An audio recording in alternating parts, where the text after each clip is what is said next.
बस रो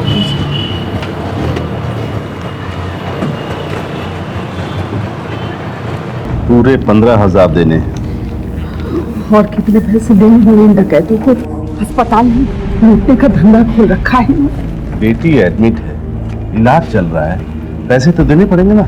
ये ससुराल वाले भी ना बेटियों को मायके में इसलिए छोड़ जाते हैं कि उसकी प्रेगनेंसी और डिलीवरी का सारा खर्चा माँ बाप उठाए। हाँ?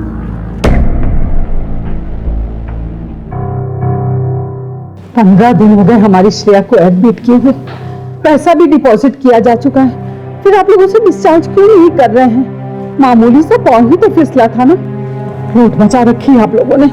ऐसा कुछ भी नहीं है माँ जी। तो कैसा है? आप चिंता मत कीजिए, वो जल्दी ठीक हो जाएंगे। डॉक्टर साहब ऐसी क्या लाइलाज बीमारी हो गई हमारी श्रेया को? देखिए कुछ केसेस में ऐसा होता है कि माँ जी आप परेशान मत होइए ना, श्रेया का इलाज यहाँ बहुत अच्छे तरीके से हो रहा है और डॉक्टर साहब तो हमें अच्छे डिस्काउंट्स भी दे रहे हैं। आप परेशान ना हो, काफी पुरानी जान पहचान है इनसे। और हॉस्पिटल के खर्चे की चिंता ना करें, हॉस्पिटल का जो भी खर्च होगा वो मैं दूंगा। बीमारी, इलाज, हॉस्पिटल, डॉक्टर, ये सब हमारी जिंदगी से जुड़े हुए हैं। कभी ना कभी किसी न किसी तरह से हमारा इनसे वास्ता पड़ता ही रहता है। श्रेया अपने गर्भ के 8वें महीने में थी और एक छोटे से हादसे ने उसे हॉस्पिटल पहुंचा दिया। लेकिन साधारण सा दिखने वाला यह मेडिकल केस इतना भी सिंपल और सरल नहीं है। जहां एक तरफ श्रेया से इलाज के नाम पर भारी रकम वसूली जाने लगी, वहीं दूसरी तरफ उसके साथ होने वाली गलत घटनाओं से सभी नावाकिफ हैं या शायद समझ नहीं पा रहे हैं। लेकिन इतना जरूर है कि इलाज के नाम पर श्रेया के साथ जो भी हो रहा है वो रूह को थर्रा देने वाला है।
तभी तो ठीक है ना?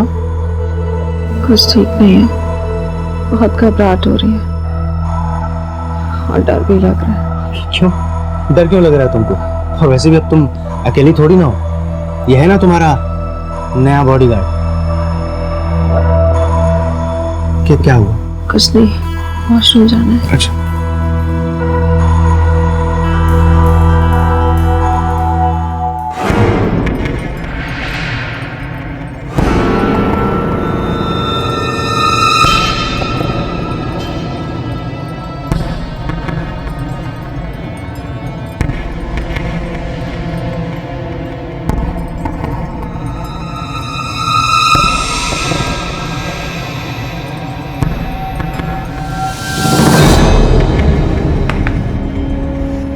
अज्जू क्या हो रहा है सर? हाथ की सफाई नहीं, कॉरिडोर की सफाई करो। ये डॉक्टर, मेरे को मालूम है मेरा काम, मेरे को मत सिखाओ। काम मालूम है तो काम करो, टाइम मत वेस्ट करो। तुमको कितना 3 साल हुए ना इस हॉस्पिटल में, मेरे को 12 साल हुए, समझा ना?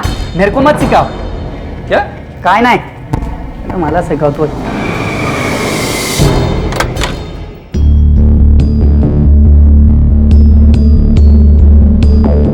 ये मेडिसिन ले आइए, अभी देनी है। श्रेया वॉशरूम में है सर। कोई बात नहीं, सिस्टर आ रही हैं, आप मेडिसिन ले आइए।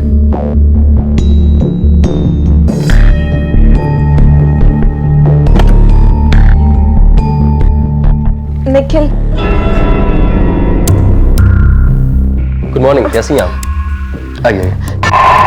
प्लीज। ठीक है, मैं ठीक हूँ। पर मैं तो आपकी हेल्प कर रहा हूँ खाली। कहा ना, डोंट टच मी। मैं ठीक हूँ, आप जाइए प्लीज।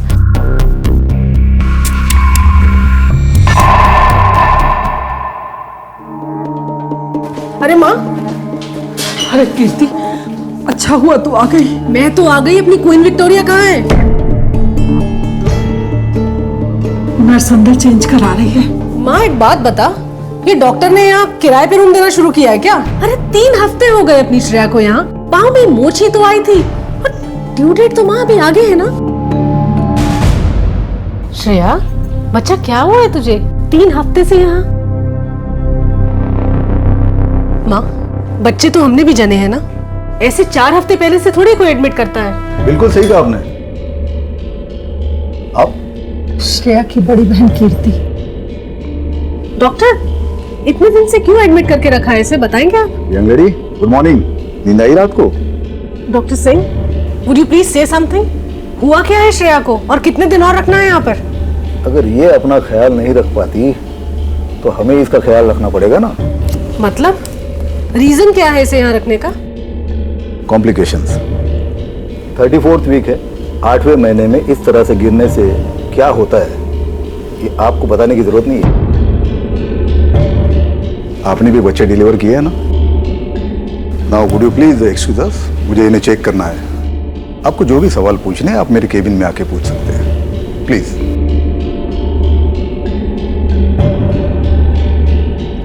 चलो माँ। Nurse, gloves.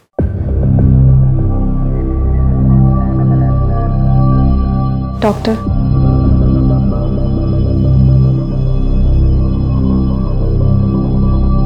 हितेन, वो 216 नंबर के पेशेंट की सोनोग्राफी रिपोर्ट आई होगी, जाके जरा चेक करो तो।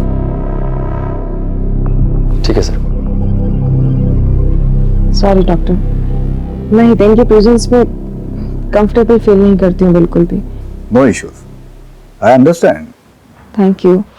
बेटा कीर्ति देखो, डॉक्टर सिंह हमारे फैमिली डॉक्टर हैं, 15-20 सालों से हम उन्हें जानते हैं। पर अंकल, फिर भी कोई इतना बेटा तुम खामखा टेंशन ले रही हो, वो एक खानदानी डॉक्टर है, बहुत ही ज़हीन आदमी है, तुम बिल्कुल चिंता मत करो।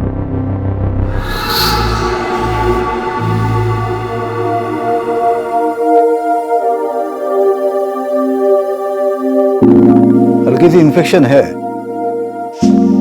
मैं दवाई दे देता हूँ। Relax.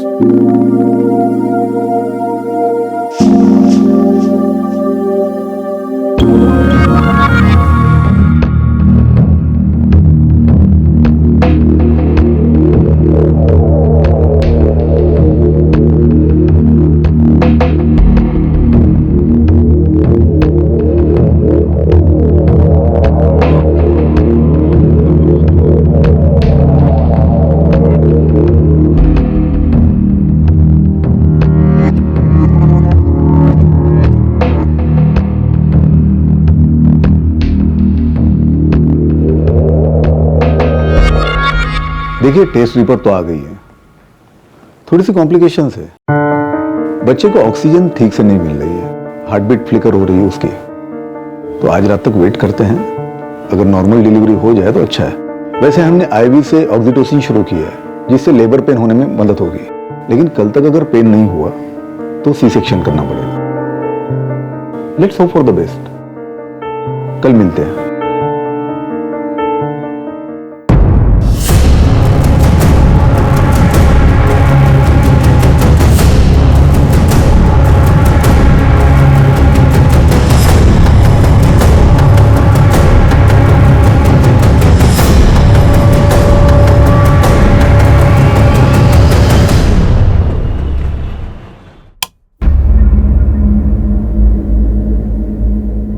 Good morning young lady.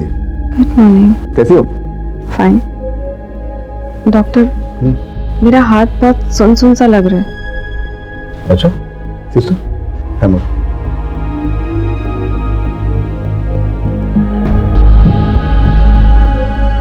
कुछ फील हो रहा है? थोड़ा थोड़ा।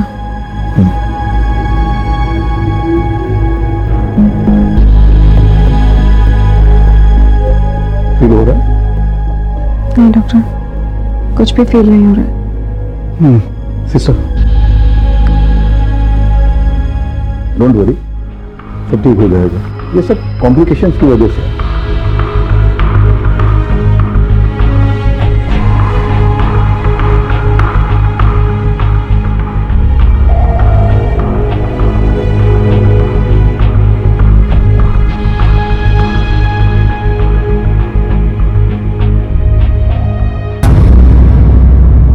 डॉक्टर साहब।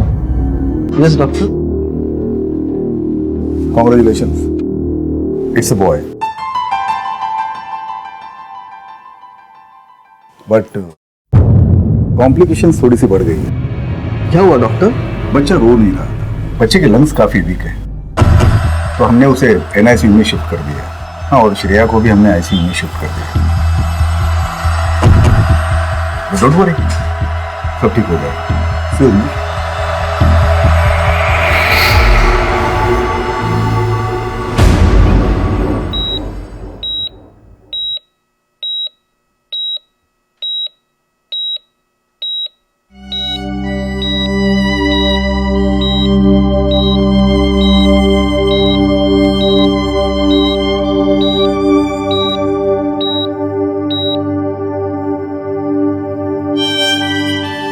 एक्सक्यूज मी, देखिए यहाँ पे भीड़ लगाने से कुछ नहीं होगा।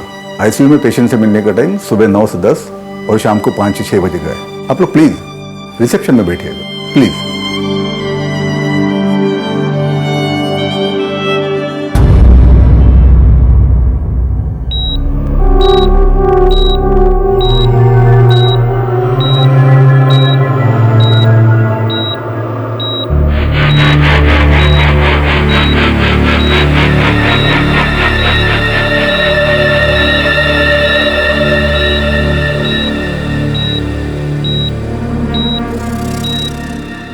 निखिल,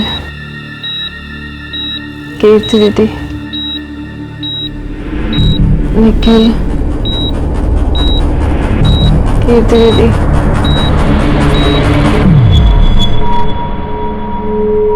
हाय निखिल। हेलो सर, आपसे एक जरूरी बात करनी है सर। श्रेया के कमरे में कल कोई घुस गया था और कुछ करने की कोशिश कर रहा था। ICU में? हाँ। It's not possible. Is she sure? Yes sir. लगा होगा, मेडिसिन की वजह से ऐसे डिल्यूशंस होते हैं काफी टाइम। पर ऐसा डिल्यूजन हो कैसे सकता है डॉक्टर?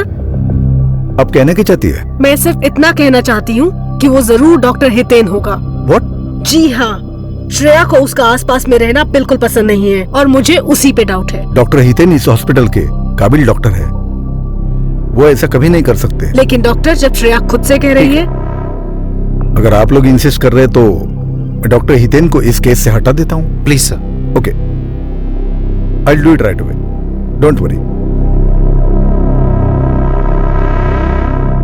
बहुत अजीब सा लग रहा है, प्लीज आप मुझे घर ले चलिए। यहाँ कुछ तो गलत हो रहा है मेरे साथ माँ। दवाइयों की वजह से थोड़ी बहुत घबराहट होती है। याद है ना तुझे, जब मुझे टाइफाइड हुआ था तो कितना घबराती थी मैं। ये सब बातें अपने दिमाग से निकाल दे और जल्दी से जल्दी ठीक होने की सोच। मुन्ना को तेरी जरूरत है ना।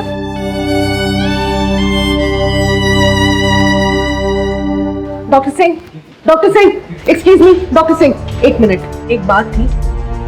I hope you don't mind, पर मैं एक सेकंड ओपिनियन लेना चाहती हूँ। Second opinion? जी, किसी दूसरे डॉक्टर का। आपको मेरी काबिलियत पर शक है या मेरे स्टाफ पर? नहीं डॉक्टर, आप बिल्कुल गलत समझ रहे हैं। अपने दिल की तसल्ली के लिए दूसरे डॉक्टर का ओपिनियन लेना मेरे लिए जरूरी है।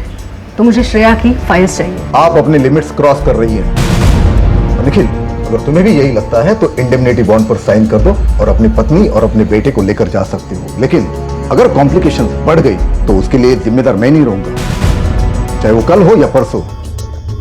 सेकंड ओपिनियन लेना, but don't ever come to me. आखिरकार इलाज के नाम पर क्या हो रहा था श्रेया के साथ? अचानक उसे इतनी सारी कॉम्प्लिकेशंस ने कैसे घेर लिया और कैसे उसका स्वस्थ बच्चा गंभीर रूप से बीमार पड़ गया? क्या यह मेडिकल नेग्लिजेंस थी या फिर कुछ और? श्रेया किससे डर रही थी और कौन था वो शख्स जो रात के अंधेरे में श्रेया के कमरे में घुसकर उसके जिस्म के साथ घिनौना खिलवाड़ कर रहा था? जो कुछ भी उसके साथ हो रहा था उसे वो महसूस तो कर रही थी, पर उसकी समझ में कुछ नहीं आ रहा था।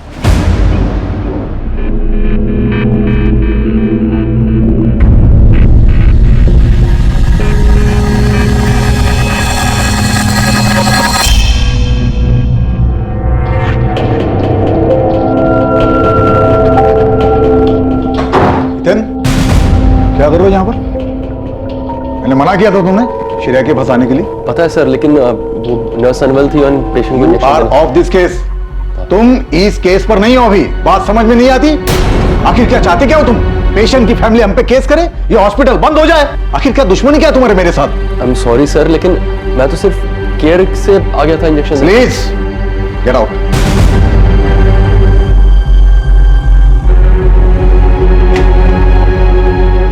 और आइंदा श्रेया के आसपास भटकना भी मत।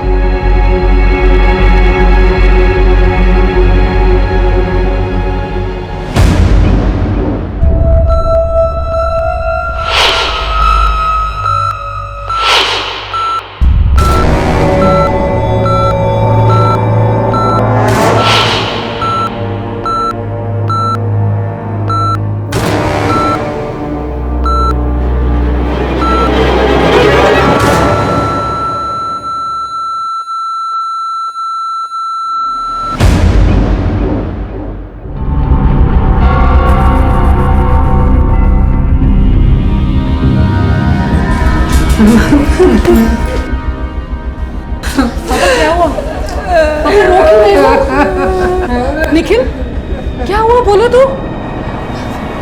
माँ, आप तो बताओ क्या हुआ? माँ,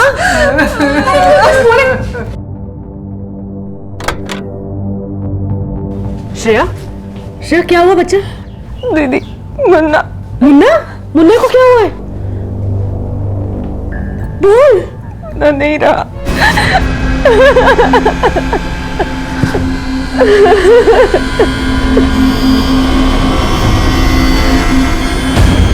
कीर्ति जी, आप इतनी श्योरिटी के साथ कैसे कह सकती हैं कि आपकी बहन के साथ गलत हो रहा है और उसके बच्चे को मार दिया गया है? मेरी बहन 8वें महीने में एक छोटी सी चोट के लिए उस हॉस्पिटल में एडमिट होती है और फिर घर वापस ही नहीं आती। वो वहीं रह जाती है और उसका बच्चा वहाँ पैदा तो होता है पर इंक्यूबेटर पे ही मर जाता है। सर, क्या आपको ये सब ठीक लग रहा है? सर, मैं तो पहले से इस हॉस्पिटल के अगेंस्ट थी, पर श्रेया के इन-लॉज ने मुझे इंसिस्ट किया कि उसे इसी हॉस्पिटल में एडमिट कराना है। ठीक है, लेकिन इसका मतलब ये तो नहीं कि आपकी बहन के साथ सही में कुछ गलत हो रहा है। सर, हो सकता है कि आप बिल्कुल ठीक कह रहे हो, लेकिन जैसे ही मैंने डॉक्टर से सेकेंड ओपिनियन के लिए रिपोर्ट्स मांगी, उसने मुझे साफ इनकार कर दिया और फिर ऊपर से मुझे धमकाया भी कि इंडेमनिटी साइन करूं और अपनी बहन को वहां से ले जाऊं। देखिए, ऐसी बात नहीं है। कीर्ति जरा सी ओवर प्रोटेक्टिव हो रही है। मैं उसकी मानसिक स्थिति समझ सकता हूँ, मुझे सहानुभूति है उससे। डॉक्टर साहब, बच्चे की मौत कैसे हुई? सांस बंद होने से। और सांस बंद होने की वजह? देखिए, प्रेगनेंसी के 8वें महीने में श्रेया गिर गई थी, इसलिए कॉम्प्लिकेशंस काफी बढ़ गई थी। बच्चे की हार्ट बीट फ्लिकर हो रही थी, बच्चा पलट गया था। हमने बच्चे को बचाने की पूरी कोशिश की, लेकिन हम उसे बचा नहीं पाए। देखिए, कुछ चीजें हमारे बस में नहीं होती। ठीक है डॉक्टर साहब, आप बच्चे के केस से रिलेटेड सारी रिपोर्ट्स हमें हैंड ओवर कर दीजिए। जी जरूर, अभी करवाता हूं। हेलो, हाँ नेहा, वो श्रेया की फाइल इंस्पेक्टर साहब को दे देना।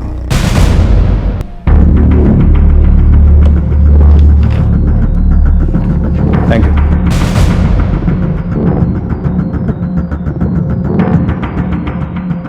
रिपोर्ट्स में तो कोई प्रॉब्लम नहीं इंस्पेक्टर। बच्चा ब्रीदिंग प्रॉब्लम के साथ पैदा हुआ और उसी की वजह से उसकी मौत भी हुई। डायग्नोसिस और लाइन ऑफ ट्रीटमेंट एकदम करेक्ट है।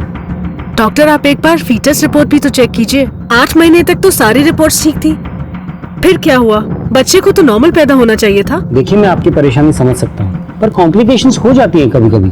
पता नहीं सर, पर मुझे बिल्कुल भी कुछ ठीक नहीं लग रहा है। 8 महीने तक सारी रिपोर्ट्स ठीक थी, तो बच्चे को तो नॉर्मल पैदा होना चाहिए था। अचानक उसकी लंग्स में कैसे प्रॉब्लम आ सकती है? और नॉर्मली 8 महीने में बच्चे पैदा भी हो जाते हैं और लंबी जिंदगी भी जीते हैं। सर मुझे लगता है कि मुन्ने के साथ जरूर कुछ गलत हुआ है। देखिए कीर्ति जी, जो आप कह रही हैं वो सही भी हो सकता है। हम भी यही चाहेंगे, अगर जुर्म हुआ है तो उसका खुलासा होना चाहिए, सजा भी मिलनी चाहिए। लेकिन ये तभी हो सकता है जब बच्चे का पोस्टमार्टम हो। उसके लिए हमें बच्चे के पेरेंट्स की परमिशन की जरूरत है। हम तभी कुछ कर पाएंगे।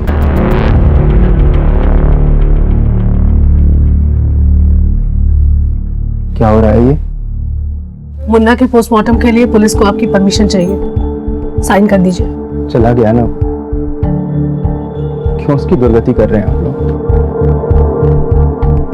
अपने मन की तसल्ली के लिए कि उसके साथ कुछ भी बुरा नहीं हुआ था और ना ही मेरी बहन के साथ कुछ बुरा होगा। लेकिन मैंने साइन कर दिया, आप भी साइन कर दीजिए। सच सामने आएगा, दिल को तसल्ली मिलेगी। मुन्ना की मौत मेरी लापरवाही की वजह से हुई है या फिर कोई और कारण है? ठीक है।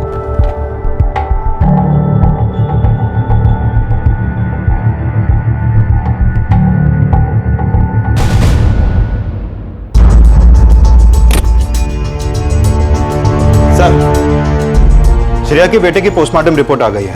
उसकी मौत प्रॉपर ऑक्सीजन ना मिलने की वजह से हुई थी। उसके लंग्स काम नहीं कर रहे थे, जिसकी वजह से उसे ब्रीदिंग प्रॉब्लम भी था। ब्रेन और बाकी वाइटल ऑर्गन्स भी ठीक से फंक्शन नहीं कर रहे थे सर। उसके मोटर फंक्शंस भी ठीक से डेवलप नहीं हुए थे, जिसकी वजह उसकी मां को दी गई एनेस्थीसिया या पैथोडिन और मॉर्फिन जैसे ड्रग्स हैं। पर सर ये सब तो प्रेगनेंसी में देना मना है। बिल्कुल।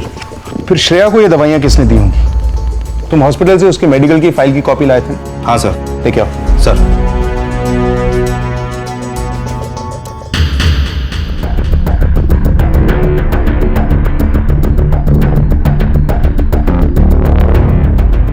एनेस्थीसिया तो कहीं प्रिस्क्राइब भी नहीं किया गया है, कोई रिपोर्ट नहीं। हाँ, कुछ पेन किलर्स जरूर दिए गए हैं। ऑक्सीजन रेगुलर था सर, क्योंकि बच्चे की हार्ट बीट फ्लिकर कर रही थी। पर बच्चे को एनेस्थीसिया कौन दे सकता है? आम आदमी को तो इसके बारे में कुछ पता भी नहीं होता। ये जरूर नर्सिंग होम के किसी आदमी का काम है। पर सर ये कौन हो सकता है जिसने ये घिनौना काम किया? इसी का तो पता लगाना है। सर डॉक्टर हितेन ऐसा कर सकता है। ये आप इतने यकीन से कैसे कह सकती हैं? वो इसीलिए सर कि सर, हितेन का टच सही नहीं था।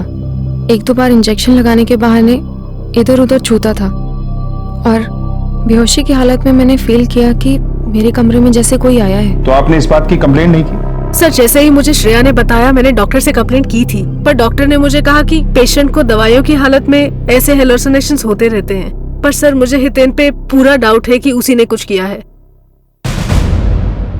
मैंने ऐसा कुछ नहीं किया सर। पता नहीं, श्रेया को मेरी शक्ल पहले दिन से ही पसंद नहीं थी। सुना है तू उसे इंजेक्शन लगाने के बहाने 4 जगह टच करता था। सर क्या मिलेगा मुझे ये सब करके? ये तो तू ही बताएगा कि क्या मिला तुझे। वो झूठा इल्जाम लगा रही है। तो सच क्या है वो बता दे। सर ने मुझे एक इंट्रामस्कुलर इंजेक्शन दिया था पेन के लिए, और वो एक पर्टिकुलर स्पॉट पे ही लगाना होता है। तो वो स्पॉट लोकेट करने के लिए मैंने 2 बार टच किया, बस भड़क गई।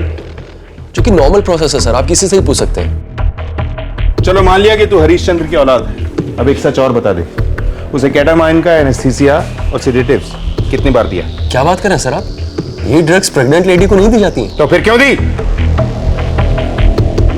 सर मैंने नहीं दिया है, and you have no right to talk to a doctor like this.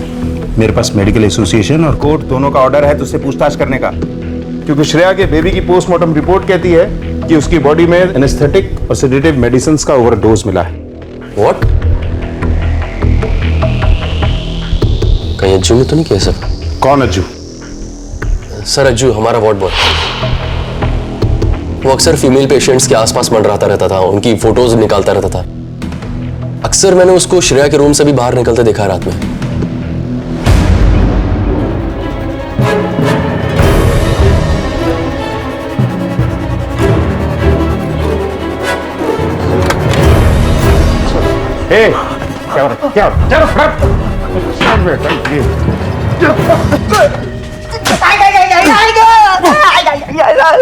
मरीजों का सेवक होकर उनका फायदा उठाता है। बेचारी बीमार लेडीज का वीडियो बनाता है। और क्या क्या कांड किए तूने इन लेडीज के साथ? मैंने कुछ नहीं किया था, मैं तो सिर्फ रात के लिए वीडियो बनाता था।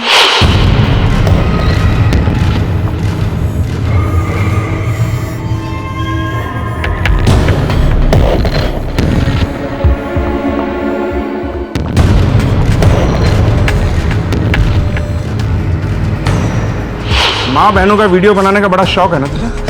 मैं बनाता हूँ तेरा। इंजेक्शन देना आता है? अब तक कितनी लेडीज को एनेस्थीसिया दिया तूने? नहीं साहब, मैंने अभी तक किसको नहीं दिया, और सब मैं क्यों दूंगा? उन्हें बेहोश करके उनके साथ मनमानी करने के लिए, उनका वीडियो बनाने के लिए। देव जब्बार साहब, मैंने ऐसा कुछ नहीं किया साहब। मैं तो सिर्फ बेहोश लेडीज लोगों का वीडियो बनाता था, और साहब मैंने कभी गलत दवा नहीं दिया साहब। श्रेया को एनेस्थीसिया किसने दिया? मुझे नहीं मालूम साहब, ये दवाइयाँ बाहर नहीं होती है ना। फिर कहाँ और किसके पास होती है?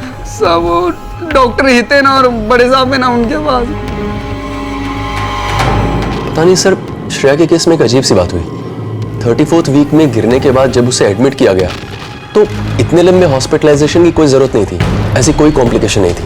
उसे 1-2 दिन ऑब्जर्वेशन में रख के छोड़ सकते थे। तो छोड़ा क्यों नहीं? सर ने बोला था 2 वीक से एक्सटेंड कर दो। झूठ बोलता है तू, एक्सटेंशन तूने ही किया था। हाँ सर, मैंने ही किया था, लेकिन सर के बोलने पर किया था। क्यों? सर मैंने भी उनसे यही पूछा था, तो उन्होंने कहा कि तुम्हें सैलरी चाहिए ना तो चुप रहो, जो मैं कहता हूँ वैसा करते रहो, हॉस्पिटल चलाने के लिए पैसे चाहिए होते हैं। बाकी पेशेंट के साथ भी डॉक्टर सिंह ऐसे ही करते थे? नहीं सर, मैंने तो कभी नहीं देखा।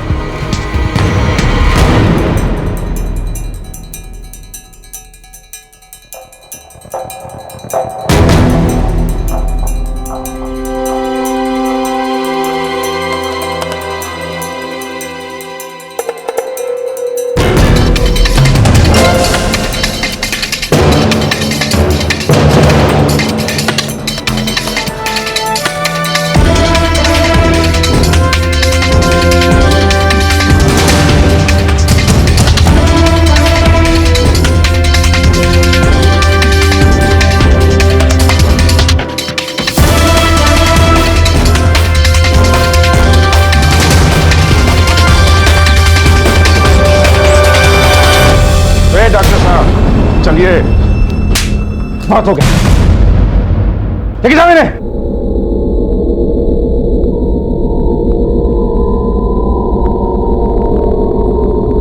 तुम ठीक हो? श्रेया की खूबसूरती को देखकर मेरे अंदर का शैतान जाग उठा। एक डॉक्टर होके अपने पेशेंट के साथ ये सब करते हुए? इंस्पेक्टर, डॉक्टर भी तो एक इंसान होता है ना। मेरे बीवी के मरने के बाद मैं बिल्कुल अकेला हो गया था, लेकिन किसी के मरने से इच्छाएं तो नहीं मरती ना। मतलब श्रेया जैसी जवान लड़की मेरे सामने थी।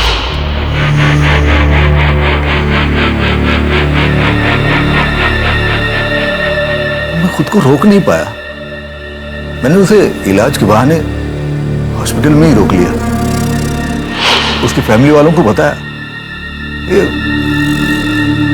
बच्चे के हार्ट बीट फ्लिकर हो रहे हैं, इस कंडीशन में ऑक्सीजन दिया जाता है। मैं ऑक्सीजन के साथ बेहोशी की दवाई मिलाता था। जब श्रेया अनकॉन्शियस हो जाती थी तो मैं उसे फील करता था।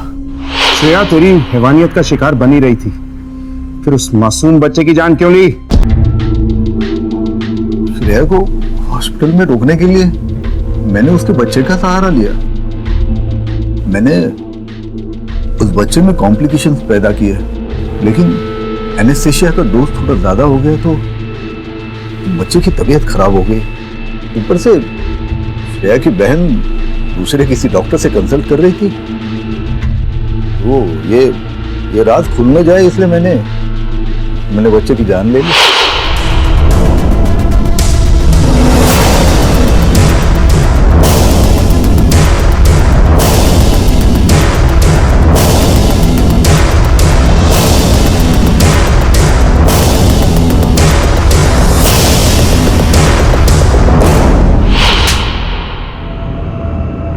डॉक्टर के नाम पे ही विश्वास होता है, लेकिन तुम विश्वासघाती हो, रेपिस्ट हो, हत्यारे हो, जाने क्या क्या हो। I'm not a rapist!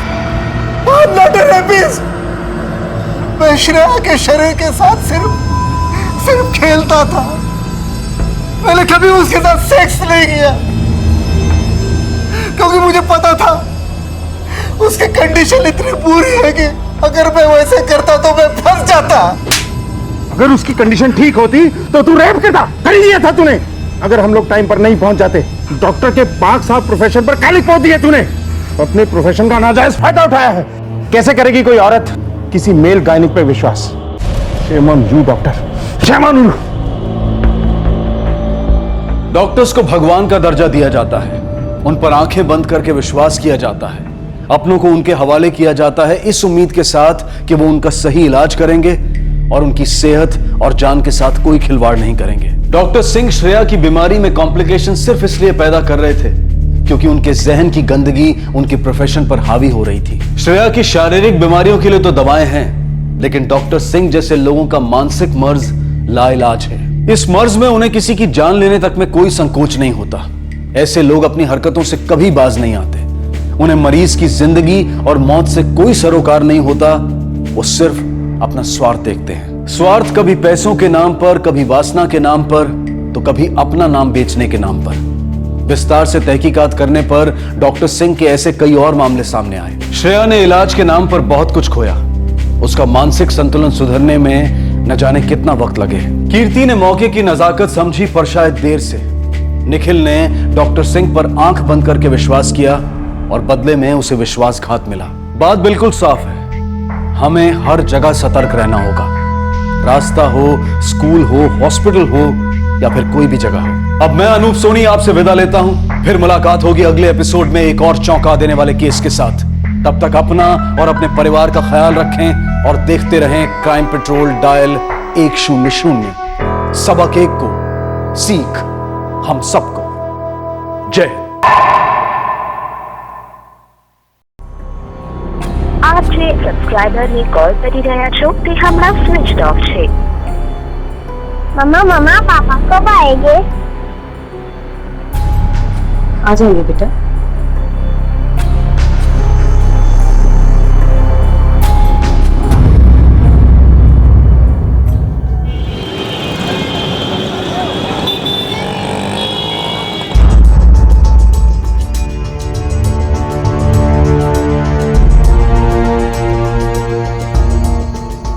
मम्मा हम यहाँ क्यों आए हैं?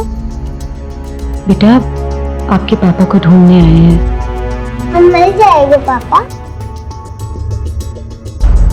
हाँ बेटा, मिल जाएंगे पापा।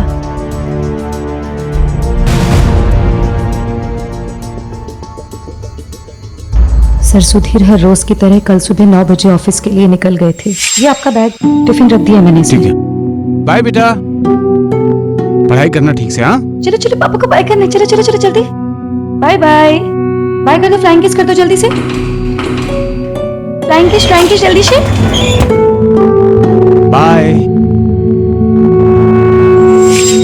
सर सुधीर रोज 8-9 बजे रात तक घर लौट आते थे, लेकिन अब तक घर नहीं लौटे। उनका फोन भी स्विच ऑफ आ रहा। मैंने ऑफिस में उनके दोस्तों को भी फोन लगा कर पूछा, लेकिन किसी को कुछ नहीं पता। इससे पहले भी कभी ऐसे बिना बताए गायब हुए? जी नहीं। आपके पास कोई कॉल आया, मतलब फिरौती के लिए या फिर धमकी द्वारा? नहीं।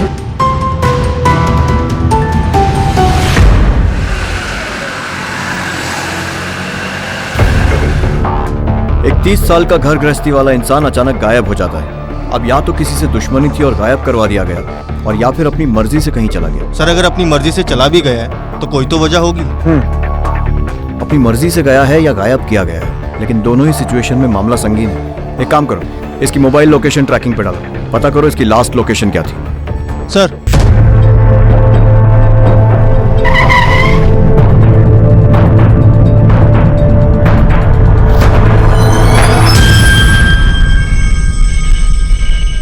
कल सुबह सुधीर कितने बजे ऑफिस आया? सर सुधीर टाइम के बड़े पाबंद थे, 9:30 बजे आ गए थे। और गया कब था? हमेशा की तरह 7 बजे। आपने देखा उन्हें जाते हुए? जी सर, मैंने उन्हें बाय भी बोला था। कुछ अलग या कुछ अनयूजुअल सा दिखा था कल या फिर पिछले कुछ दिनों में? नहीं सर, वो काम में तो बहुत अच्छा था, लेकिन हमेशा परेशान रहता था। आदतन परेशान रहता था या कोई वजह थी? वो कह नहीं सकते, उसने कभी बताया नहीं। किसी से कोई लड़ाई झगड़ा? नहीं सर, अपने काम से काम रखते थे और सबसे बना के रखी थी।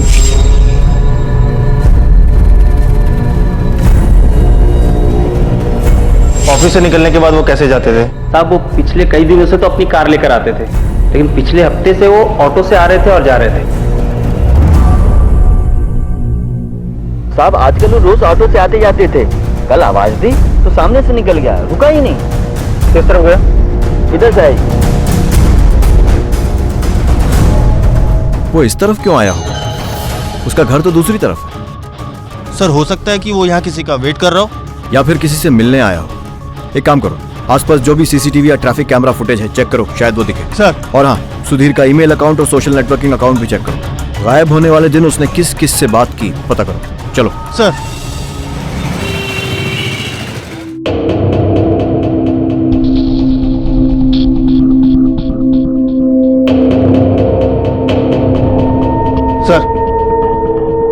सर सुधीर जिस दिन गायब हुआ उस दिन उसने फोन पर जिस से बात करी थी उन सब से बात कर ली, उसके ईमेल्स, सोशल नेटवर्किंग प्रोफाइल्स सब चेक कर ली। और उस दिन उसका ऑफिस से निकलने के बाद किसी से मिलने का प्रोग्राम नहीं था। उसका मोबाइल फोन लोकेट हुआ? नहीं सर, फोन स्विच ऑफ जा रहा है। ना कोई फिरौती का कॉल, ना किसी से दुश्मनी। लोकल हॉस्पिटल्स में पता किया कोई बॉडी या फिर कोई मिलती जुलती लाश? हाँ सर पता किया, लेकिन कोई खबर नहीं। ये सुधीर अपनी मर्जी से गायब हुआ है या फिर इसे ऑफिस वाले भी कह रहे थे कि काफी परेशान रहता था।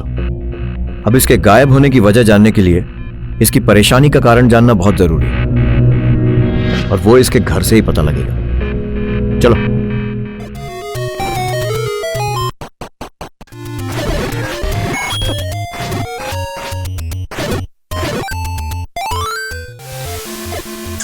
विनी, बच्चे क्या है, इतने बिजी हो जाते हो खेलने में, हाँ, कि खाते भी नहीं हो? बेटा चलो जल्दी से खा लो। नहीं, पापा जब आएंगे तब मैं खाऊंगी।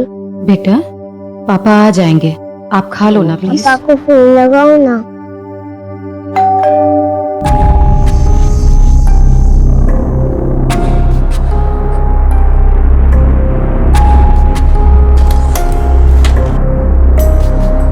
जी इंस्पेक्टर साहब। ऑफिस से पता चला है कि सुधीर काफी परेशान रहता था, कोई खास वजह?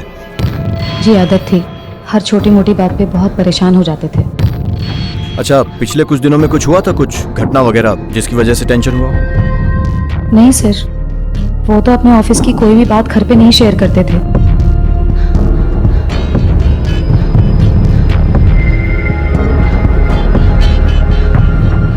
अच्छा, ये अपनी कार छोड़कर आजकल ऑटो से ऑफिस क्यों जा रहे थे? जी हमारी कार तो गैराज में है, सर्विसिंग के लिए।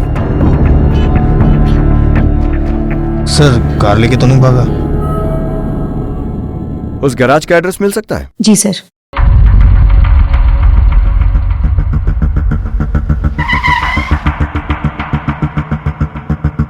सुनिए, दिखाओ। ये आदमी और इस नंबर की गाड़ी જોયું છે એમને? सर्विसिंग के लिए आई थी ये गाड़ी? हाँ साहब, आ गाड़ी आई थी, लेकिन सर्विसिंग के लिए नहीं, बेचने के लिए आई थी। पूरे 2 लाख रुपए लेके गया वो। भाव तोल करता तो शायद उसको ज्यादा मिलता, लेकिन वो बहुत जल्दी में था और सारे पैसे उसको कैश में चाहिए थे। ठीक है। सुधीर को अचानक इतने पैसों की जरूरत क्यों पड़ गई? हाँ सर, पैसे की बात तो उसकी बीवी ने भी नहीं बताई। कोई तो ऐसा होगा जिसे कुछ ऐसा मालूम है जिसकी अब तक किसी को खबर नहीं। पता लगा। Right sir. Excuse me. Yes sir. Sudhir Desai जानते हैं इन्हें? हाँ, सुधीर बहुत अच्छी तरह से जानते हैं। पिछले 10 साल से हमारे साथ यही बिल्डिंग में रह रहा है। पिछले कुछ दिनों से काफी परेशान चल रहे थे, कुछ आइडिया है क्यों? परेशान तो रहेगा ही ना सर। पिछले हफ्ते 307 पे जो सोलंकी रहती है ना, उसके साथ बहुत बड़ा झगड़ा हुआ था। एक नंबर का चोर मानस है साहब। 3 महीना पहले 1 लाख रुपया लिया था, अभी तक नहीं दिया। हर टाइम कोई नया बहाना निकालता है। मेरा ही मिस्टेक हो गया, उसके पर भरोसा ही नहीं करना चाहिए था। आखिरी बार कब मिले थे उससे? अभी पिछले हफ्ते मिला था। जब भी मुझे देखता है नजर बचा के चला जाता है, फोन नहीं लेता मेरा। सर आपको मिलेगा ना, मुझे बताना, केस करूंगा उसके ऊपर।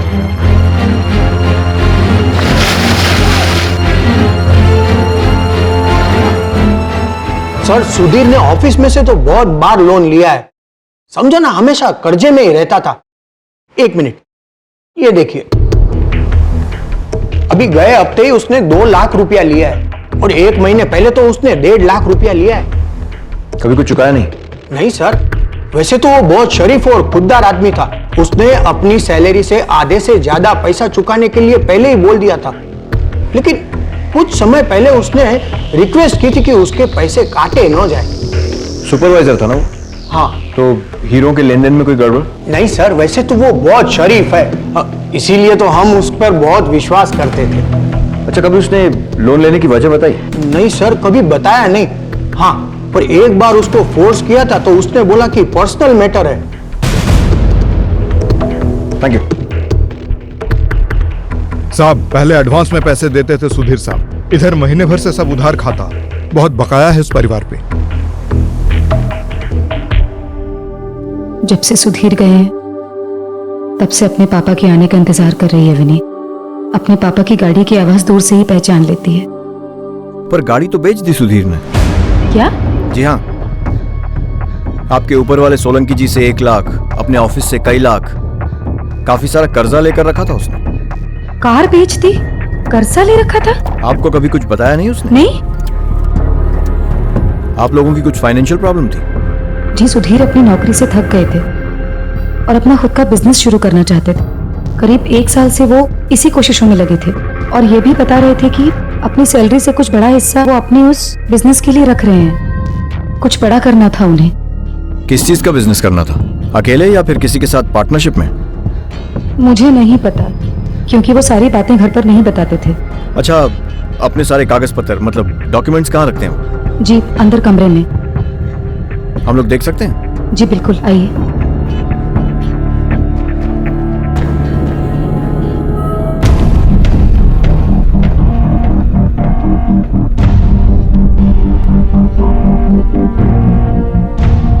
एक ही छत के नीचे एक ही घर का दाना पानी, एक ही बिस्तर, पर कितना जानते हैं एक पति पत्नी एक दूसरे को। इस तेज रफ्तार जीवन में हम अपनी जिंदगियों में इतने उलझे पड़े हैं कि कहां किसी के पास फुर्सत है जीवन की बारीकियों को समझने की, परखने की। कहां फुर्सत है उन चेतावनी भरे संकेतों को देखने की जो आने वाले खतरे की ओर निरंतर इशारा कर रहे हैं। मिसाल के तौर पर, क्या आप जानते हैं कि आपका कोई अपना बहुत प्यारा इस वक्त कहां है, क्या कर रहा है, किस अवस्था में है? ये शक नहीं, सावधानी है।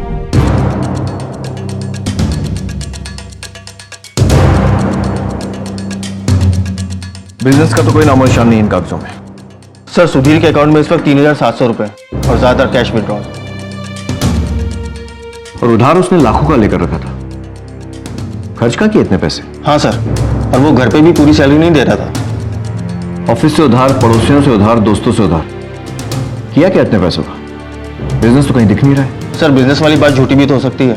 हो सकता है उसकी बीवी झूठ बोल रही हो सकता है सुधीर पैसे किसी अय्याशी में या फिर किसी लड़की पर उड़ा रहा हो। सर, एक लड़की है हमारे स्टाफ में, श्वेता धोलकिया। उसकी और सुधीर की बहुत बनती थी। सर, हम दोनों सिर्फ दोस्त थे, उसके अलावा कुछ नहीं थे। वो और मुझ पर पैसे लुटाए, उल्टा मुझसे पैसे लेके जाता था। क्यों? सर, बोलता था कुछ फैमिली प्रॉब्लम है।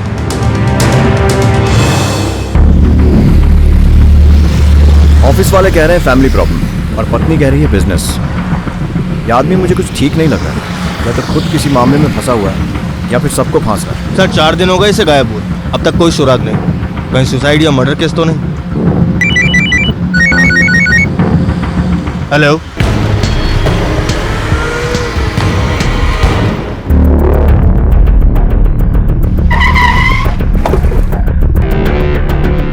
सोसाइटी के गेट पे एक बंदा खड़ा हुआ था। वो ठीक सुधीर की तरह लग रहा था। सुधीर, सुधीर! आपको पूरा यकीन है कि वो सुधीर ही था? सर जी, वो लाइट कम थी ना, इसलिए मैं देख नहीं पाया, लेकिन फिर भी मैंने उसे आवाज दी। लेकिन बंदा आवाज सुन के इस कदर भागा, सामने गली में जाके नुक्कड़ पे मुड़ गया। ठीक है, थैंक यू। सुधीर नाम सुनकर भागा, मतलब सुधीर ही होगा। सर, अपनी मर्जी से भागा होगा, इतनी उधारी भी तो थी। लेकिन अगर अपनी मर्जी से भागा है तो वापस क्यों आया? सर, हो सकता है अपनी फैमिली को लेने आया हो। एक काम करो, तुम दोनों पीछे गली में चेक करो और तुम दोनों सोसाइटी की सीढ़ियां और कॉरिडोर चेक करो। चलो। विनी! विनी! विनी! क्या हुआ? सर, इनकी बेटी विन्नी मिल नहीं रही है। घर पर थी? सर, नीचे बच्चों के साथ खेलने आई थी। 1 घंटे से पूरी सोसाइटी ढूंढ मारी, लेकिन मेरी विनी नहीं मिली। अभी 1 घंटा पहले आपसे कोई मिलने आया था, सुधीर। सुधीर? सुधीर को देखा है किसी ने यहाँ पर? देखा? नहीं सर, सुधीर तो घर पे आया ही नहीं, और मेरी विनी भी नहीं मिल रही है मुझे। कहाँ चली गई मेरी बेटी?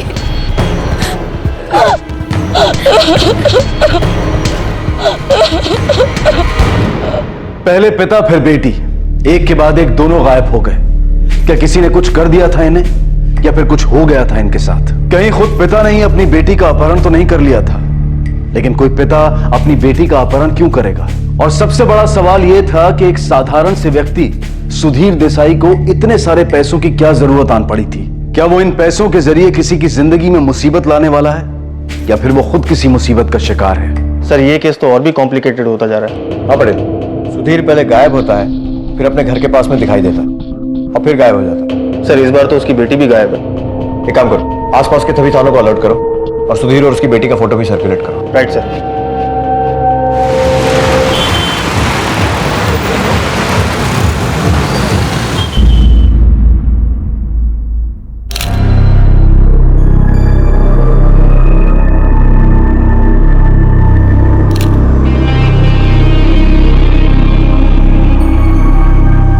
कोई जानता है इन्हें? सर ये तो शीतल जी हैं, डाइवोर्सी थी, अकेली ही रहती थी। सबसे पहले लाश को किसने देखा? सर मैं तो इधर से गुजर रहा था, देखा कि इनकी नौकरानी इनके घर की बेल बजा रही है, और वो काफी देर से बजा रही थी। मैंने सोचा कि अकेली रहती है, इसलिए मैंने सोसाइटी वालों को सबको बुलाया और दरवाजे तोड़ दिया। देखा तो ये हाल है। सर लगता है चोरी हुई है, काफी सारा सामान इधर उधर बिखरा पड़ा है। सर देखने पे ऐसा लगता है इनका सिर इस मेज से टकराया होगा और एक्सेस ब्लीडिंग होने की वजह से इनकी मौत हो गई, और इनके शरीर पर काफी हाथापाई के निशान भी हैं। मौत का समय बता सकते हैं? सर अप्रॉक्स समय तो पोस्टमार्टम की रिपोर्ट आने के बाद ही पता चलेगा, बट 19 से 20 घंटे हो गए होंगे शायद। मतलब उसी समय के आसपास जब विनी गायब हुई थी? हाँ सर, और उसी वक्त सुधीर बिल्डिंग में देखा गया था। एक काम करो, लाश को पोस्टमार्टम के लिए भेजो। ये मिसेस शीतल और सुधीर का कोई ना कोई कनेक्शन जरूर है। सर ऐसा भी तो हो सकता है कि सुधीर ने मिसेस शीतल को मारा हो और उसके बाद अपनी बेटी को लेकर फरार हो गया हो। वजह सर एक काम करो, घर का कोना कोना छान मारो। सोसाइटी में जो तीनों घटनाएं हुई हैं, इनमें कोई ना कोई कनेक्शन ढूंढना होगा। और साथ में मिसेस शीतल का होम टेलीफोन और मोबाइल रिकॉर्ड निकलवाओ। पता लगाओ कहीं उनसे भी सुधीर ने कोई पैसे का लेन देन तो नहीं किया। Right sir.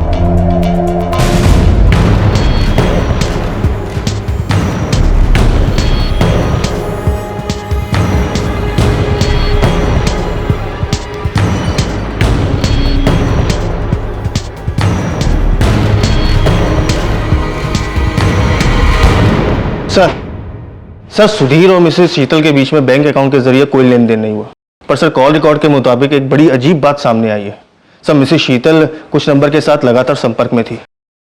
सर एक नंबर सोचने लायक है। सर त्रिशा और मिसेस शीतल के बीच में लगातार संपर्क था। दोनों लगातार घंटों बातें किया करती थी।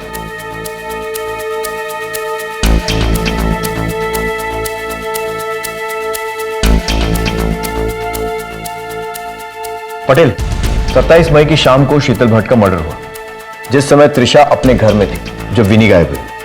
तो त्रिशा का शीतल के मर्डर से कोई कनेक्शन लग नहीं रहा है। सर सुधीर भी उसी दिन सोसाइटी में देखा गया, होना हो उसका कुछ तो कनेक्शन है उसकी बेटी के गायब होने और शीतल मर्डर केस में। कुछ तो पकड़ा था सुधीर और त्रिशा के बीच में, जो त्रिशा हमें बता नहीं रही है या छुपा रही है। पटेल कहीं ऐसा तो नहीं है कि हस्बैंड वाइफ मिलकर कोई गेम खेल रहे हैं? एक काम करो, सुधीर देसाई का कोई और लॉकर या बैंक अकाउंट है कि नहीं ये पता करो। इतना कैश कहीं तो रखा होगा, क्योंकि घर में तो हमें कुछ मिला नहीं। अब आराम से बात करने का समय खत्म हो गया, थोड़ी सख्ती करनी पड़ेगी। पता करो। सर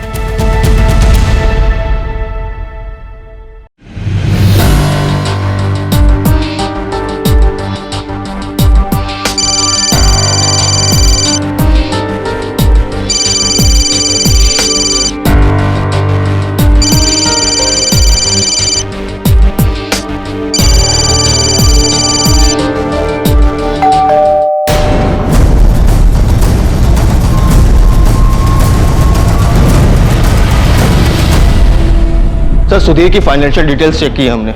एक सैलरीड अकाउंट है और एक जॉइंट अकाउंट उसकी बीवी के साथ, इसके अलावा और कुछ नहीं। पर सर एक अकाउंट और मिला है, पिछले 1 साल में उस अकाउंट में पैसे डाले गए।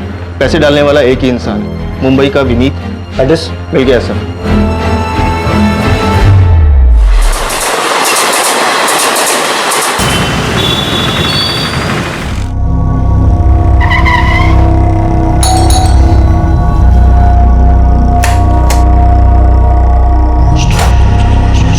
विनीत शाह।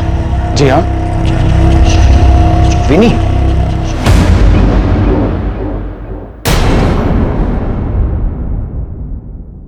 मैं सुधीर का बचपन का दोस्त हूँ। क्या चल रहा था उसकी लाइफ? कुछ हफ्तों से वो बहुत परेशान था, बहुत कर्जा ले रखा था उसने, और उसका मानसिक संतुलन भी कुछ बिगड़ा नजर आ रहा था सर। क्यों? कोई खास वजह? शुरू में तो उसने कुछ बताया नहीं सर, बोल रहा था कुछ प्रॉब्लम है, पर एक दिन वो अचानक मुंबई आ गया सर। मैं सुधीर का बचपन का दोस्त हूँ। क्या चल रहा था उसकी लाइफ? कुछ हफ्तों से वो बहुत परेशान था, बहुत कर्जा ले रखा था उसने। शुरू में तो उसने कुछ बताया नहीं सर, बोल रहा था कुछ प्रॉब्लम है, पर एक दिन वो अचानक मुंबई आ गया सर। जिंदगी नर्क कर रखी है उस औरत ने। इतना लालच, पैसे की ऐसी भूख, तुम सोच भी नहीं सकते विनीत। बीवी है वो तुम्हारी, क्या बोल रहे हो तुम? ठीक बोल रहा हूं मैं। इतने लोगों से कर्जा ले रखा है मैंने, तुमसे भी तो लिया है, सब त्रिशा के लिए।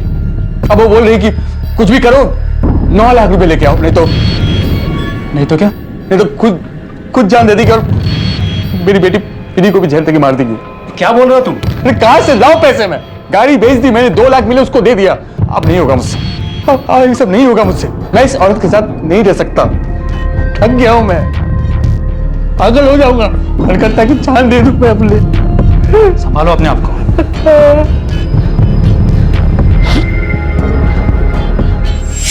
अगली सुबह सुधीर सूरत के लिए निकल गया और रात होते होते वो लौट भी आया, और इस बार वो अपनी बेटी विनी को भी साथ ले आया था सर। वो विनी को अगवा करके लाया था सर। विनीत, लो इसको भी साथ लेकर आया मैं, नहीं तो वो औरत इसकी भी जिंदगी बर्बाद कर देगी। अब मेरे लिए बस यही जीने की वजह, इसको भी छोड़ नहीं सकता। मेरी बेटी ऐसे बेबी को माँ से अलग करना कानूनी फसाद हो सकता है, और इसके लिए तुम्हें किडनैपिंग का केस भी लग सकता है तुम्हारे ऊपर। जो होना होगा, ये मेरी बेटी है, इसको मुझसे कोई छीन नहीं सकता। नहीं सुधीर, ये गलत है, गैर कानूनी है, इसके लिए तुम्हें सजा भी हो सकती है।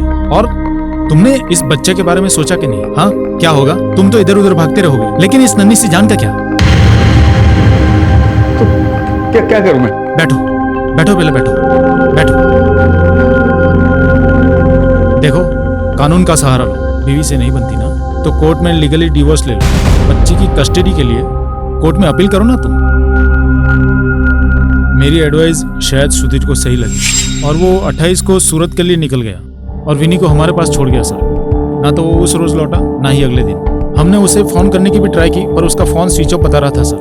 हम लोग पुलिस को खबर करे सोच ही रहे थे, पर आप लोग। सुधीर की बीवी को 9 लाख रुपयों की जरूरत क्यों पड़ गई? कुछ बताया उसने? सर, हर बार की तरह उसने कोई एग्जैक्ट वजह तो नहीं बताई, पर सर वो बता रहा था कि जीने मरने वाली सिचुएशन है सर। और अब सुधीर और त्रिशा दोनों गायब हैं। ये जीने मरने वाली सिचुएशन क्या थी सुधीर की?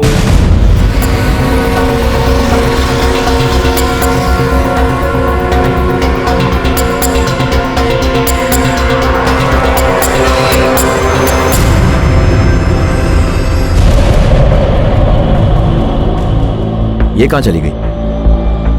सुनिए, कहां गई है ये? सर जी, मैंने खबर न थी, पर कल तक तो यही थी ये। घर की तलाशी के लिए सर्च वारंट निकलवाओ। हेलो, हाँ ठीक है, हम लोग आ रहे हैं। सर, मिसेस शीतल भट्ट के घर की तलाशी में उनके घर के पास एक और मोबाइल मिला था सर। इसमें एक ऐसा नंबर था जिस पर वो घंटों रेगुलर बातें करती थी, और सर किसी भी दिन तो इस नंबर पर 3-4 घंटे में 20-20 बार बातें करती थी। किसका नंबर है? पता लगा रहा हूँ। त्रिशा का कोई पता चला? नहीं सर, कुछ पता नहीं चला।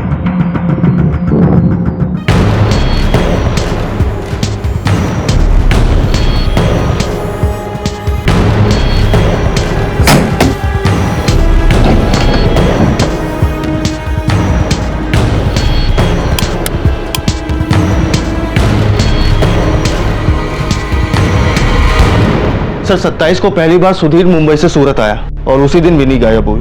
28 को फिर से वो मुंबई से सूरत आया, और उस दिन उसने कुछ देर के लिए अपना फोन ऑन किया था। इसके बाद उसकी लास्ट लोकेशन यही एरिया थी, लेकिन सर उसके बाद से उसका फोन स्विच ऑफ है। एक काम करो, अच्छे से पूरे घर की छानबीन करो, एक एक कोना तलाशो। सर।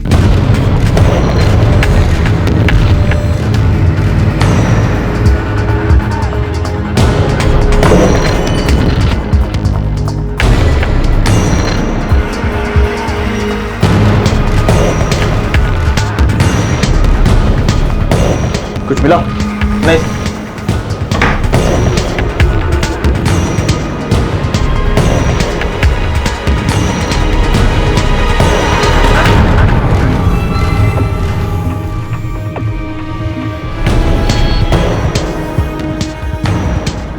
पटेल, ये फ्रिज का सारा सामान बाहर क्यों पड़ा हुआ है?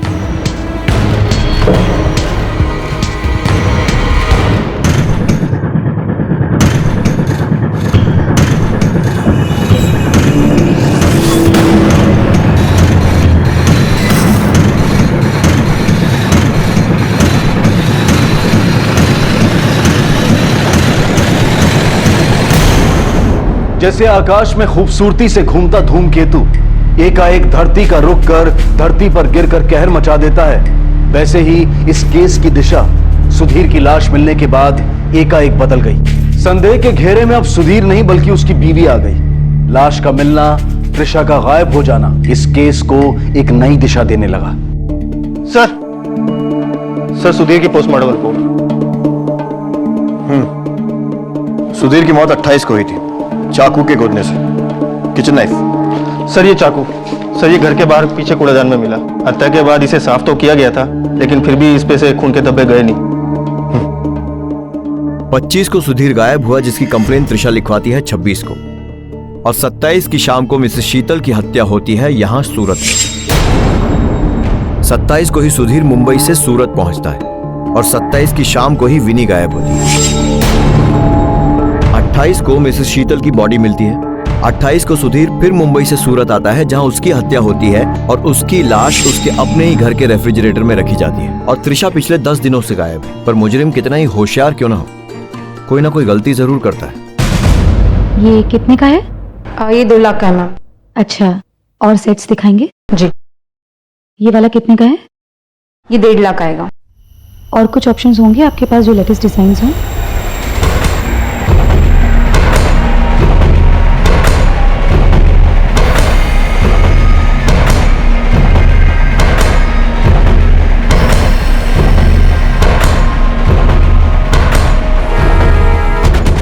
छोकरी ने पकड़ो। क्या लिया? बताओ, मेरे पास बताओ दारू क्या चुरा? देखो मैं अभी पुलिस को फोन करता हूँ। सर, मिसेस शीतल जिस नंबर पर लगातार बात करती थी वो ट्रेस हो गया है। हाँ, जोड़ी 21 नंबर 50,000। हाँ चल।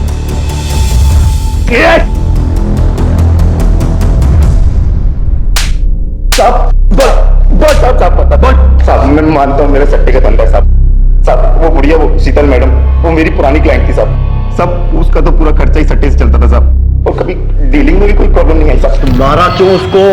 साहब वो 1 महीने पहले वो 9 लाख रुपए हारी थी सट्टे में, और जब मैंने पैसे मांगे तो बोलती है कि वो किसी और की तरफ से सट्टा लगाया था साहब। ये बुढ़िया कब से तुझे फोन कर रहा हूँ और मेरा फोन नहीं उठा रही, और ऊपर से मेरे ऊपर चिल्ला रही है। तू पागल हो गई है क्या? अरे मैं कह रही हूँ ना, जब मेरे पास आ जाएंगे पैसे मैं दे दूंगी। ये बुढ़िया अपनी बकवास बंद कर, या तेरी बकवास सुनने के लिए नहीं बैठा हूँ। मुझे मेरा 9 लाख रुपए चाहिए। अरे तुम तो कमाल की बात कर रहे हो। वो पार्टी देगी तो ही तो दूंगी ना। अरे नहीं, मुझे मतलब उन लोगों से। तूने, तेरा किसके साथ क्या लेना देना है, मुझे कोई मतलब नहीं। हेलो। 3 हफ्ते तक उसका इंतजार किया, उसे फोन भी किया, मेरा फोन उठाना बंद कर दिया और पैसा नहीं देना चाहती थी साहब। फिर एक दिन अचानक मैं उसके घर पर गया साहब। 3 हफ्ते से पागलों की तरह फोन कर रहा हूँ, मेरा फोन क्यों नहीं उठाती? उठा तो रही थी लेकिन लग नहीं रहा था। मैं क्या करूं? लगाया मेरे तरह, तूने लगाया था। देखो तुम्हारे पैसे मिल जाएंगे, कहा ना मैंने। मुझे मेरे 9 लाख रुपए चाहिए। तुम भी मत दिखा। क्या करेगी तू? मैं ना सब मोहल्ले को इकट्ठा कर लूंगी और तेरी बदनामी कर दूंगी यहाँ पर। अरे मैं तो पहले से ही बदनाम हूँ साहब। मारी ज्वेलरी दुकान है અને આ છોકરી મારી દુકાનેથી ઘરે ના છોડીને ભાગી। अरे कैसी बातें कर रहे हैं आप? मैं क्यों कोई गहने चुराऊंगी? साहब, ये आदमी कैसी बातें कर रहा है? मैं कोई गहने चुराने वाली दिखती हूँ? मैं देख रही थी, मैंने इनको लगता है कि मेरे बैग में रख लिया। रुको। नाम क्या तुम्हारा? साहब वो मेरा नाम विद्या है। पटेल। जरा वो वांटेड लोगों वाली फाइल लेके आओ।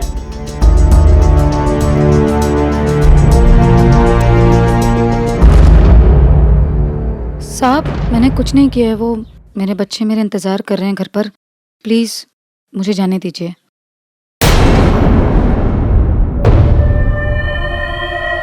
विद्या, त्रिशा देसाई नाम है तुम्हारा। सूरत से अलर्ट जारी हुआ है तुम्हारे नाम पे। वांटेड लोगों की लिस्ट में नाम है तुम्हारा। अरेस्ट करो इसे।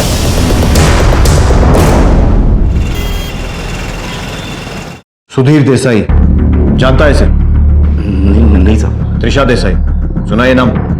त्रिशा? नहीं साहब, साहब एक तो हम लोग का धंधा ऐसा साहब, रोज न जाने कितने नाम सुनते हैं साहब, कुछ याद ही नहीं रहता साहब। सर त्रिशा मिल गई है। चलो साहब अभी सब बताए। किधर थी आप मैडम? वो मैं शॉपिंग कर रही थी, नेकलेस खरीद रही थी, तो पता नहीं बेवजह मुझ पर चोरी का इल्जाम लगा दिया इन लोगों ने। याद आया? हाँ, बोल। शीतल मैडम 9 लाख रुपए हारी थी सट्टे में साहब। साहब मैंने जब उससे पैसा मांगा तो उसने कहा कि मैंने ये त्रिशा की तरफ से लगाया ये सट्टा। तुझे पता है तेरे पैसे त्रिशा ने लगाए थे? अरे कौन सी त्रिशा? मैं किसी को जानता ही नहीं। मैंने तुझे पैसा दिया था और तुझसे पैसा लूंगा। सुधीर की कमाई से सिर्फ घर चलता था। मुझे शौक था अच्छे कपड़े, अच्छे गहने, अच्छा खाना, और उनकी तनख्वाह से ये सब नहीं हो सकता था। फिर एक दिन मुझे मिसेस शीतल मिली किटी पार्टी में।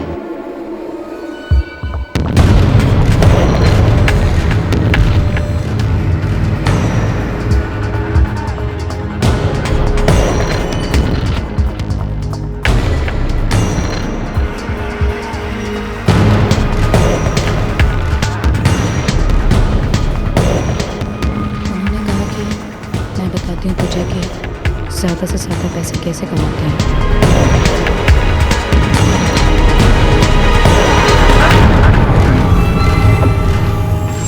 मैंने एक दिन सुधीर को बिना बताए पैसे लगा दिए। हाँ सुनो, मेरा है ना, तुम 3 लाख रुपए लगा दो। हाँ जैसे ही पता चल जाए मुझे एकदम बताना, ठीक है? हाँ लगना चाहिए। हाँ। अरे चिंता मत करो, तुम्हारे पैसे डूबेंगे नहीं। आज तक नहीं डूबे मेरे पैसे। हाँ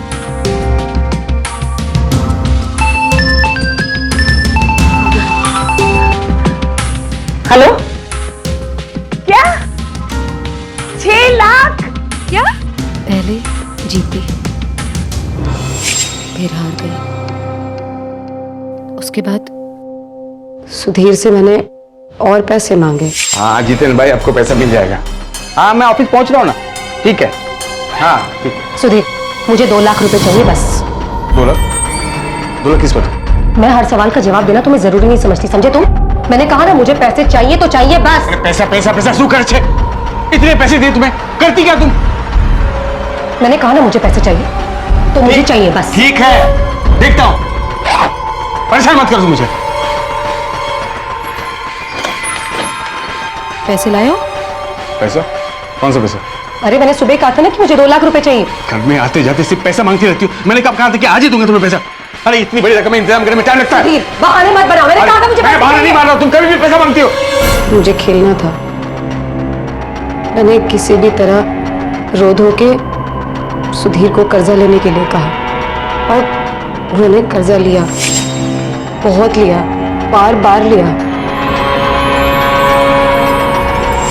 और एक रोज मैं बहुत बड़ा अमाउंट सट्टे में हार गई, 9 लाख रुपए।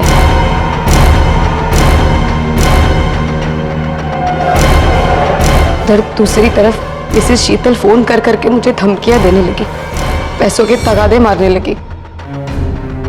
मुझे कुछ समझ में नहीं आ रहा था। मैंने सुधीर से भी और पैसों की मांग की।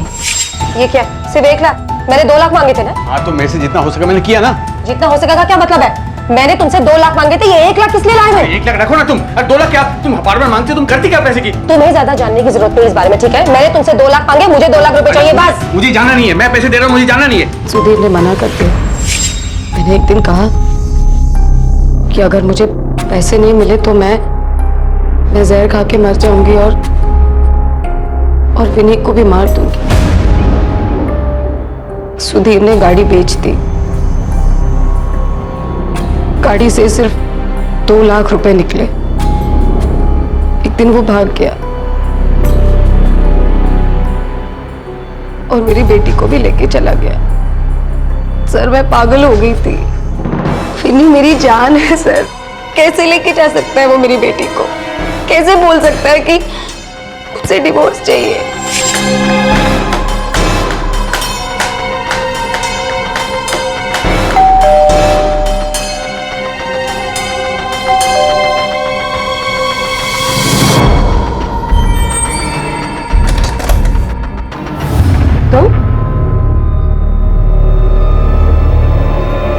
सुधीर, विनी कहाँ है?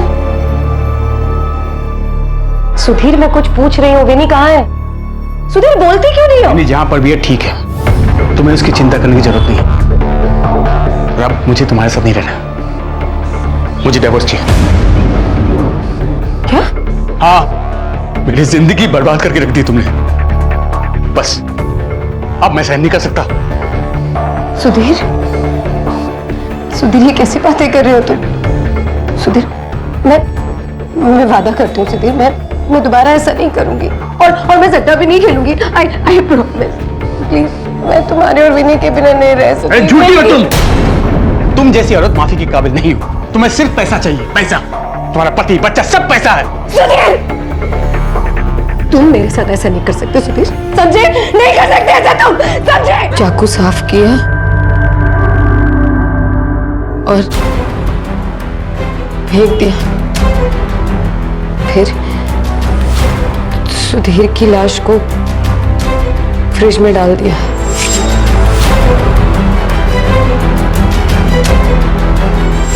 करने क्या वाली थी उसे फ्रिज में रख के? उसको काट के टुकड़े करती और ठिकाने लगा देती। तो लगाया क्यों नहीं फिर उसे ठिकाने? वो उस रोज मिसेस शीतल की लाश मिली थी तो सोसाइटी में हंगामा हो गया था। मुझे मालूम हो गया था कि ये सट्टे वाले मुझे नहीं छोड़ेंगे, जान से मार देंगे मुझे। इसलिए मैं घबरा गई थी और घर बंद करके मैं भाग गई। ऐसे भी नहीं थे मेरे पास, इसलिए नेकलेस चोरी करने गई थी।